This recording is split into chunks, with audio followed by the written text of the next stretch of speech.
Sai Satcharitra, Chapter 22. Rescues from Serpent Bites. Bala Sahib Mirikar, Bapu Sahib Booty, Amir Shakkar, Hemant Pant, Baba's opinion regarding killing of serpents. Preliminary. How to meditate on Baba? No one has been able to fathom the nature or the form of the Almighty. Even the Vedas and the thousand-tongued Shesha are not able to describe it fully. But the devotees cannot but know and look at the form of the Lord, for they know that His feet are the only means of their happiness. They know no other method of attaining the supreme goal of life except meditating on the holy feet. Hemant Pant suggests an easy way of devotion and meditation as follows. As the dark fortnight of every month wears out gradually, the moonlight also wanes in the same degree, and on the new moon day, we do not see the moon at all, nor do we get her light. Therefore, when the bright fortnight begins, people are very anxious to see the moon. On the first day, the moon is not seen, and on the second day also, she is not clearly visible. Then the people are asked to see the moon through an opening between the two branches of a tree, and when they begin to see through the aperture, eagerly and concentratedly, the distant small crescent of the moon comes, to their great delight, within their ken. Following this clue, let us try to see Baba's light. Look at Baba's posture. How fine it is. He is sitting with his legs folded, the right leg held across the left knee. The fingers of his left hand are spread on the right foot. On the right toe are spread his two fingers, the index and middle ones. By this posture, Baba means to say, as it were, if you want to see my light, be egoless and most humble, and meditate on my toe through the opening between the two branches, that is index and middle fingers, and then you will be able to see my light. This is the easiest means of attaining devotion. Now, let us turn for a moment to Baba's life. Shirdi had become a place of pilgrimage on account of Baba's stay. People from all quarters began to flock there, and both the rich and the poor began to be benefited in more ways than one and in some form or other. Who can describe Baba's boundless love and his wonderful natural knowledge and his all-pervasiveness? Blessed is he who could experience one or all of these.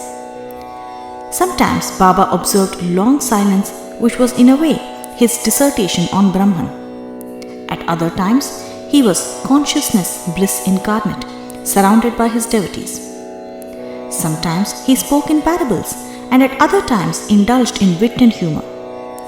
At times he was quite unambiguous or clear, and at times he seemed enraged. Sometimes he gave his teachings in a nutshell. At other times he argued at length. Many a time he was very plain. In this way, he gave varied instructions to many according to their requirements. His life was therefore inscrutable, beyond the ken of our mind, beyond our intellect and speech. Our longing to see his face, to talk with him and hear his leelas was never satisfied. Still, we were overflowing with joy. We can count the showers of rain, encircle or tie the wind in a leather bag, but who can gauge or measure his leelas? Now, we deal here with one aspect of them, that is, how he anticipated and forestalled the calamities of his devotees and warded them off in time. Bala Sahib Mirikar. Bala Sahib Mirikar, son of Sirdar Kaka Sahib Mirikar, was Mamlatdar of Kopargaon. He was going on tour to Chitali. On the way, he came to Shirdi to see Sai Baba. When he went to the masjid and prostrated himself before Baba, usual conversation regarding health and other matters commenced, when Baba sounded a note of warning as follows. Do you know our Dwaraka Mai? As Bala Sahib did not understand, he kept quiet. Baba continued. This is our Dwaraka Mai, where you are sitting. She wards off all dangers and anxieties of the children who sit on her lap. This Masjid Mai, that is its presiding deity, is very merciful. She is the mother of the simple devotees, whom she will save in calamities. Once a person sits in her lap, all his troubles are over. He who rests in her shade gets bliss. Then Baba gave him Udi and placed his protecting hand on his head. When Bala Saheb was about to depart, he again said, "Do you know the Lamba Baba, that is long gentleman? That is the serpent." And then, closing the left arm like a fist, he brought it near the right elbow, and moving his left arm like the hood of a serpent, he said, "He is so terrible, but what can he do to the children of Dwaraka Mai? When the Dwaraka Mai or its presiding deity protects, what can the serpent do?" All who were present there were curious to know the meaning of all this and its reference to Mirikar, but none had the courage to ask Baba about this. Then Bala Saheb saluted Baba and left the masjid with Shama. Baba called Shama back and asked him to accompany Bala Saheb and enjoy the Chitali trip. Shama came to Bala Saheb and told him that he would go with him according to Baba's wish. Bala Saheb replied that he need not come as it would be inconvenient. Shama returned to Baba and told him what Bala Saheb said to him. Baba said, "All right, do not go. We should mean well and do well. Whatever is destined to happen will happen." In the meanwhile, Bala Saheb thought over again and calling Shama, asked him to accompany him. Then Shama, going again to Baba and taking his leave, started with Bala Saheb in the Tonga. They reached Chitali at 9 p.m. and encamped in the Maruti temple. The office people had not come, so they sat quiet in the temple, talking and chit-chatting. Bala Saheb was sitting on a mat reading a newspaper. His uparani or upper dhotar was spread across his waist, and on a part of it, a snake was sitting unobserved. It began to move with a rustling sound which was heard by the peon. He brought a lantern, saw the snake and raised an alarm, "Serpent, serpent!" Bala Saheb was frightened and began to quiver. Shama was also amazed. Then he and others moved noiselessly and took sticks and clubs in their hands. The snake got down slowly from the waist and it moved away from Bala Saheb. It was immediately done to death. Thus, this calamity, which was prophesied by Baba, was averted and Bala Saheb's love for Baba was deeply confirmed. Bapu Saheb, Booty. A great astrologer named Nana Saheb Dengale told one day Bapu Saheb Booty, who was then in Shirdi, "Today is an inauspicious day for you. There is a danger to your life." This made Bapu Saheb restless. When they, as usual, came to the masjid, Baba said to Bapu Saheb, "What does this Nana say?" "He foretells death for you." "Well, you need not be afraid. Tell him boldly, 'Let us see how death kills.'" Then, later in the evening, Bapu Saheb went to his privy for easing himself when he saw a snake. His servant saw it and lifted a stone to strike at it. Bapu Saheb asked him to get a big stick, but before the servant returned with the stick, the snake was seen moving away and soon disappeared. Bapu Saheb remembered with joy Baba's words of fearlessness. Amir Shankar. Amir Shankar was a native of the village Korle in Kopargaon Taluka. He belonged to the butcher caste. He worked as a commission agent in Bandra and was well known there. He once suffered from rheumatism, which gave him much pain. He was then reminded of God, and so he left his business and went to Shirdi and prayed to Baba to relieve him from his malady. Baba then stationed him in the Chavadi, which was then a damp, unhealthy place, unfit for such a patient. Any other place in the village or Korle itself would have been better for Amir, but Baba's word was a deciding factor and the chief medicine. Baba did not allow him to come to the masjid, but fixed him in the Chavadi, where he got very great advantage. Baba passed via Chavadi every morning and evening, and every alternate day Baba went to the Chavadi in a procession and slept there. So, Amir got Baba's contact very often easily. Amir stayed there for full 9 months, and then somehow or other he got a disgust for the place. So, one night he stealthily left the place and came to Kopargaon and stayed in a dharmashala. There he saw an old dying fakir who asked him for water. Amir brought it and gave it to him. As soon as he drank it, he passed away. Then Amir was in a fix.